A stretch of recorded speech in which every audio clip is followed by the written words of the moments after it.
So, the code is on the but nothing is happening, and that's because there's nothing on pin 9. So to test it, I'm going to take this LED, I'm going to take this black wire, we're going to attach that to ground, and we're going to take this red wire, we're going to attach that to pin 9, like it says in the code. So it is coming on, but it is not doing what the code is telling it to do. So let's go back to the code here.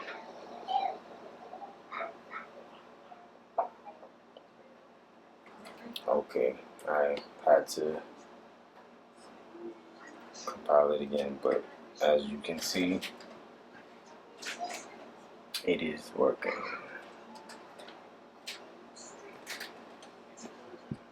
We have a fading LED.